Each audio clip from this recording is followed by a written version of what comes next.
This is David Strittmatter, history professor at Ohio Northern University, and I'm conducting an interview here for the Kent State Oral History Project on February 27th, 2020.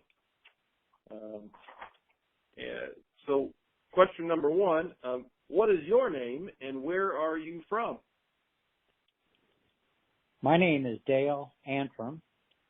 I am currently in Jacksonville, Florida. I've been in this area for 40 years, since July of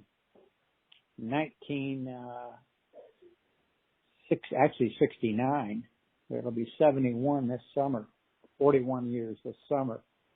I attended the College of Worcester, finished there, and I became a sports writer at the Akron Beacon Journal. But before I went to the Beacon Journal, I enlisted in the Ohio National Guard at the company based there in Worcester, the 145th Infantry. And as we all know, we're going to talk about May 4th, 1970. But my career path went from sports writing at the Beacon Journal for about 3.5 years. I went into public relations at Firestone Tire in Akron. I was there for 10 years. I was hired by the PGA Tour, which was moving to Ponte Vedra, Florida. So that's when I came down here in the summer of '69. And I spent 22 years at the PGA Tour. I worked another 9 years with Mercury Luggage here in town. I still play golf, although the arthritis is slowing that up. My activities during a typical week are I volunteer at the adjacent, very nearby Mayo Clinic here in Jacksonville. I spend 2 4-hour shifts there Monday afternoons and Friday mornings. I try to get some golf in either Tuesday, Wednesday, or Thursday. I am still keeping up with my own yard work. And Marilyn, my wife, keeps me busy as she is an artist and a kind of accomplished one now. And she's involved with the Plein Air Painters of the First Coast and a couple of other art associations around the area. So I'm enjoying retirement. It sounds like it. Boy, this is a half a century ago here, but what led you to join the Ohio National Guard? Well, in my last year of school, I had become a sports information guy for the College of Worcester, and I was also working part-time for the Worcester Daily Record, writing sports. So I pretty much had a good grip on what I wanted to do, which was to be a sports writer or go into corporate public relations. And in order to do that, I felt like I had, at that time, a good knowledge with a good bunch of people in the business around Northern Ohio, and just thought it would be best if I were able to capitalize on those relationships and step out of college into a decent job without a big gap of a couple of years in full-time military. And I found out that I could join the Guard, spend, basically 4 months in training and come back to civilian life and not have as great a time period between my finishing of college and actually getting into a job in the field I thought I was destined for. And that is actually what happened.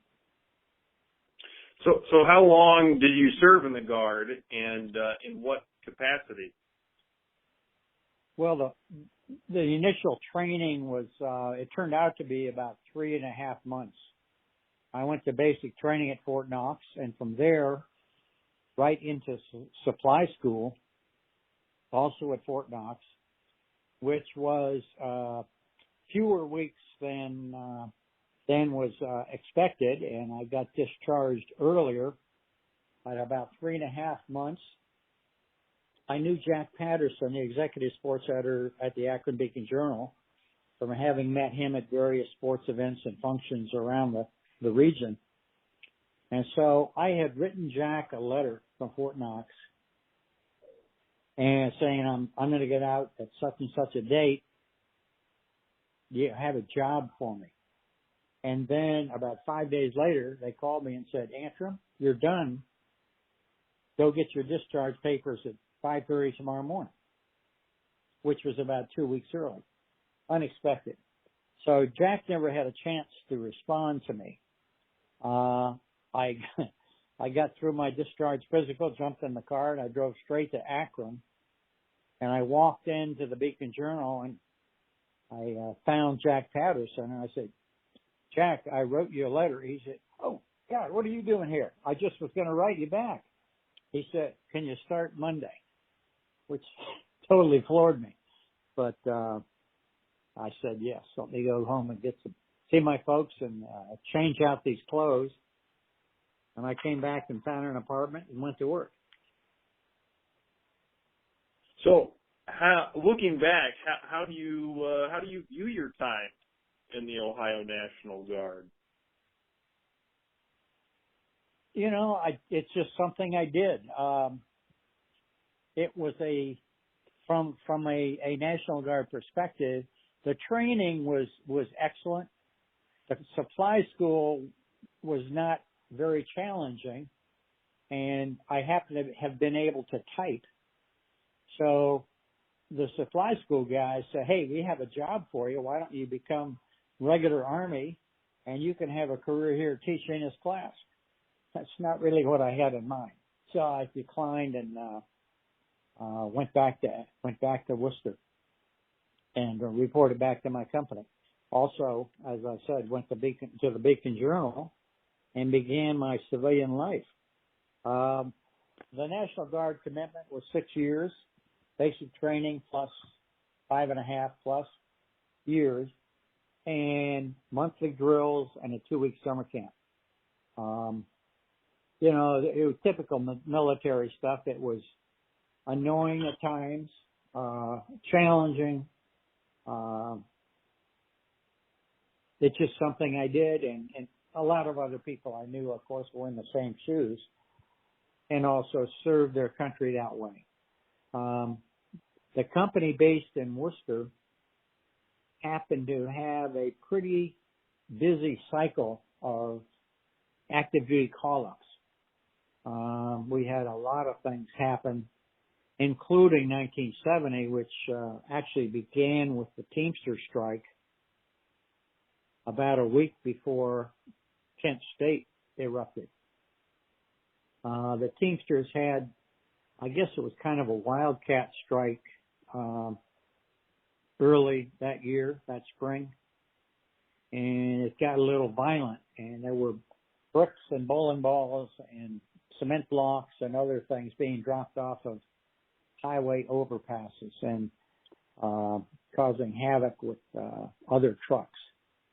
And it got some cars too. So that was about a 5 or 6 day period of activity that was worrisome because the Teamsters have a tough reputation, and we didn't have any major incidents, but we were with State Patrol, we were with the sheriff's folks, and it was kind of a combined force presence on the highways west and north of Akron. It was Saturday that weekend that the ROTC building on Kent at Kent State was set aflame. There were riots in downtown Kent, and we were called over there to try to help restore order. What are your memories of arriving into Kent? Oh, man. Tough to put a lot of fine details on things 50 years hence, but but I think we went to we pulled in and bivouacked at the old football practice field. And we kind of set up camp, and then we were, I guess we went into downtown and pushed through the crowds and just trying to help restore order. We were already tired, and when you're on active duty, you're like that we were camping at I think at the Akron Rubber Bowl for the Teamster strike, and it was just a continuation. Not ideal conditions. And when we were there had been a series of riots at other universities. And so I think it became the thing to do is for there to be a riot at your campus in order for it to be the in place to be. That was part of the feeling of frustration with it, that it was really not necessary. But we were called there, so we went. And on May 4th, the day of the shootings, I mean, what do you remember from that day specifically? Well, let me give you a little bit more of my feelings about what transpired Saturday night, then Sunday, and into Monday. It kind of sets the stage for me and what I remember. Saturday night was rioting, chaos, the fire, and it was a long night. Sunday, we slept in till, 10:30 in the morning. And then Sunday was a pretty quiet, tranquil day. We ended up playing euchre with some of the students. It just happened. They were curious about who we were and where we're from and so on. And we ended up, somebody had some cards and we ended up playing euchre. I think there were supposed to be some riots that night. I don't have any recollections about that, but we did go on duty Sunday night, and we were on street corners, major intersections in Kent with either police or sheriff's deputies or state patrol. And we stopped some out-of-state cars. And part of the reason tensions ended up being so high the next day was because we had, with the sheriff or patrol, highway state patrol, stopped some cars that a couple of them had weapons in the trunk. And so we knew there were out-of-staters and probably the instigators of the trouble on campus with far more serious intentions than we had previously expected to see. But the rest of Sunday night was quiet. Monday, although there was an order, I think, from the governor that there be no major gatherings. There was, of course, a big gathering on the Commons. We were called over there, our company and part of our company, part of the 107th Armored Cavalry from Akron, based in Akron, were called over there to try to break up the gathering and encourage people to just go home. A lot of kids did go home. They didn't want to be there. Their parents didn't want them to be there. We learned later from friends and and so forth with younger brothers, sisters on campus at that time, that a lot of parents just told their kids to go home. Not enough of them did. But the environment Monday was tense.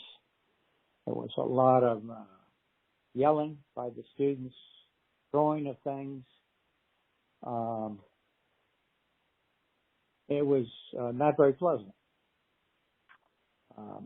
I was part of the group that pushed through the big gathering one direction, then we came back. And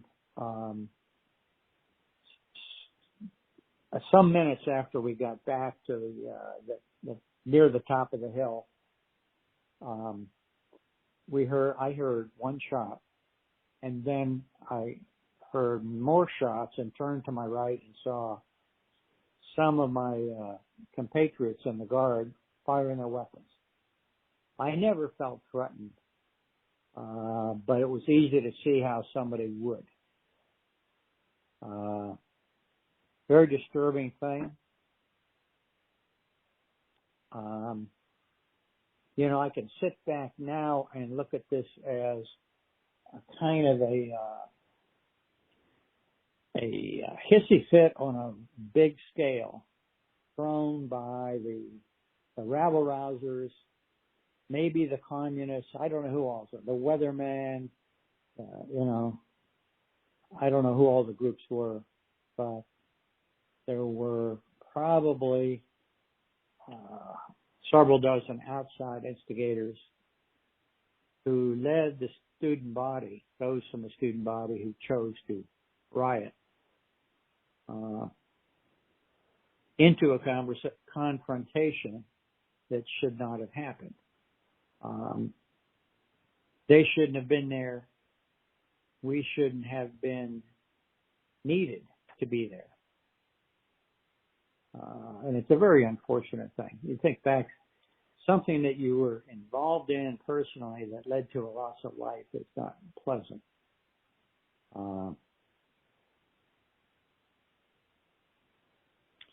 But where were you in the hours after the shootings? Where did you go? We stayed in place for a time right where we were. And then we returned to the area outside of the practice field where we were bivouacked and kind of decompressed. Weapons were checked, ammo was checked. Those involved with the shooting itself were more thoroughly interviewed, and it was everybody was pretty stressed at that point. Part of what set me on edge afterward is that the media from around the country came pouring in Monday afternoon and evening. We ended up back on street corners. And I happened to be near a downtown intersection with a couple other guys from my company and state patrol and or sheriff's deputies. And a car pulled up and parked right near the corner, and out jumped two guys who happened to be from Newsday on Long Island. One of them was an old friend of mine from Worcester, Jim Tedman. And I yelled at him, "Hey, Jim, it's Dale." They came over, and the first thing he said was, "Why did you shoot?" And which shocked me and really angered me because I had not fired a shot. But it was sort of the typical media response is, you guys made a big mistake. It's your fault. It's on your neck. And they didn't know a thing yet.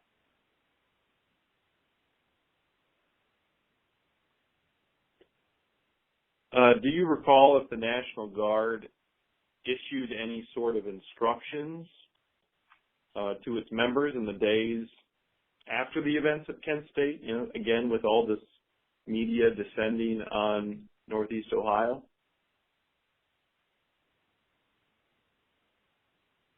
Not to me, other than tell the truth.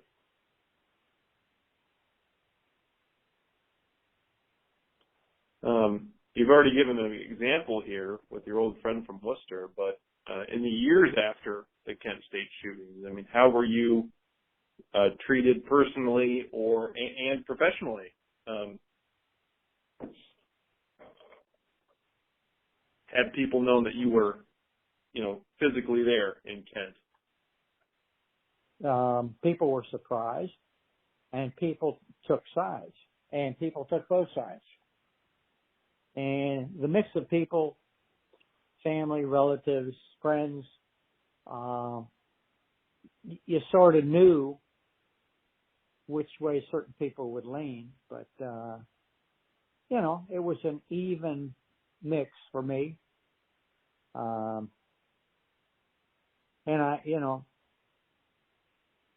the circumstances were painful to be a part of, but I didn't fire a weapon. I didn't have any responsibility for any death at all. And so I just had to get over that and understand people were going to blame the Guard, blame me, or support me and support the Guard. The fact of the matter is those who gathered on Monday were lawbreakers. They were not supposed to be gathering. And so all of them were in the wrong. But still, everybody, I'm sure, regrets what happened. How closely did you follow the investigation and the trials that followed? I know that all happened, but I didn't follow it assiduously. I basically was aware what was going on. It was, by this time I was, May of 70.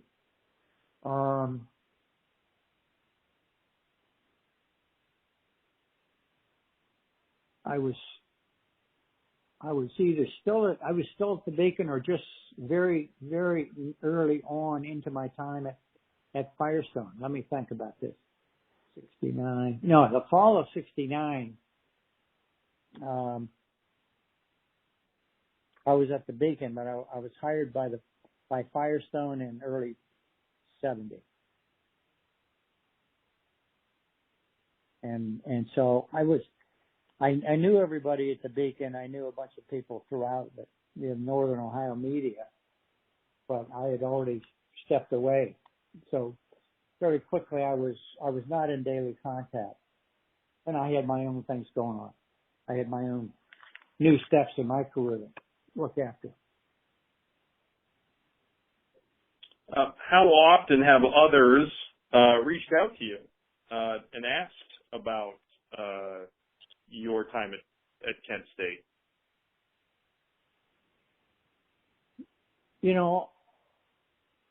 After the first year, hardly nothing. Basically nothing. I'm not one to bring it up, and people are often surprised if we end up in a conversation and they say, "Hey, you were around Ohio then, were you at Kent State?"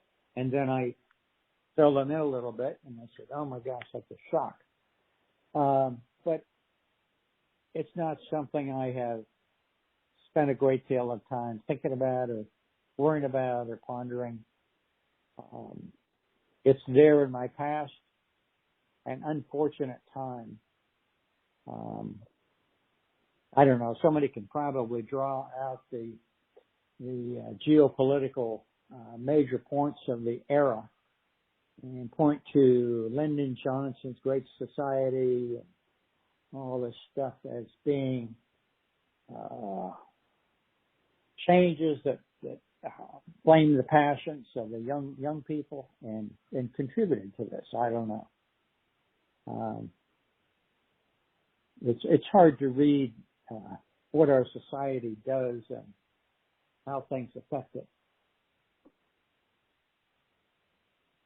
Have you ever returned to the Kent State campus? Yes. My wife and I were back in the area. We have relatives in Stark County. Quite a few relatives in Stark County. That's where my family's from. And we have a lot of friends in both Akron and Cleveland. And so this is about 8 years ago probably, we were with Gary and Terry Romas, twin brothers, that were old friends of my wife's. And Terry had worked at Kent State. And so we went over there with him, went through the place that got set up there, and I signed the log book and looked at all the stuff. You know, it really is. That was enough. I don't need to go back there. And you know what? I heard that Jane Fonda is speaking at Kent State this May 4th. Are you kidding me? One of the most un-American women in our history is invited to go back there for that memorial. That's a shock. Do you believe the narrative, the common narrative of the Kent State shootings, has been fair to the Ohio National Guard?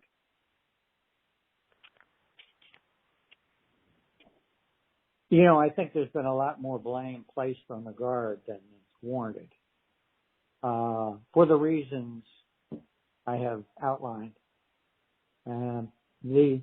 The other major question, which is the reason I initially pointed out and asked if you knew about Janice Froelich's Tampa Tribune article, her unearthing of that Terry Norman situation and a possible cause of what exactly that first shot was, maybe being him firing in the air, and maybe being the trigger that caused it all to happen.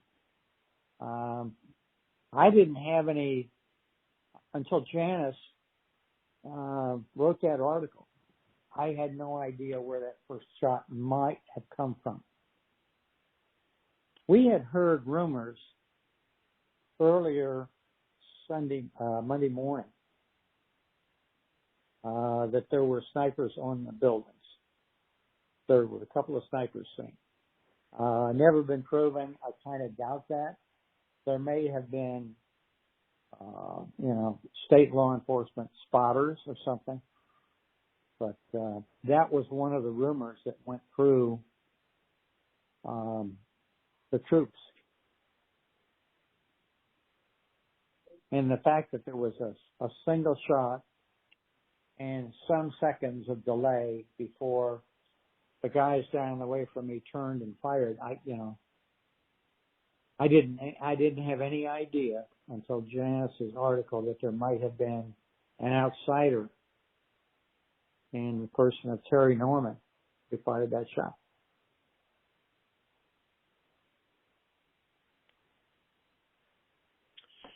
In the 50 years since this episode, have your feelings about those events, have they changed over the years in the 5 decades, since they occurred?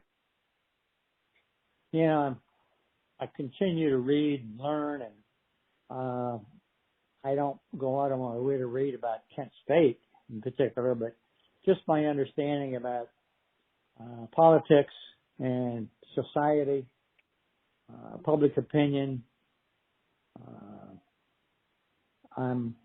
I look at those things not only from a further distance because of the time, but just because of a broader understanding that I think I now have that I did certainly have then. Mr. Antram, is there anything else that you would like to add to this interview that perhaps I haven't asked about? No, David, I think it's just it's an uncomfortable thing that happened in my past. I have mixed feelings about it, certainly. I don't have any sense of guilt whatsoever about it. But having been a part of it, I regret, I guess, that so much has been made of it,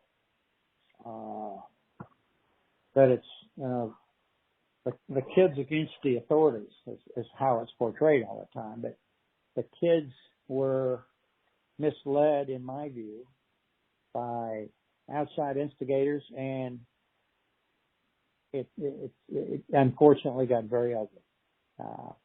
That's something everybody regrets. Well, thank you very much for your time.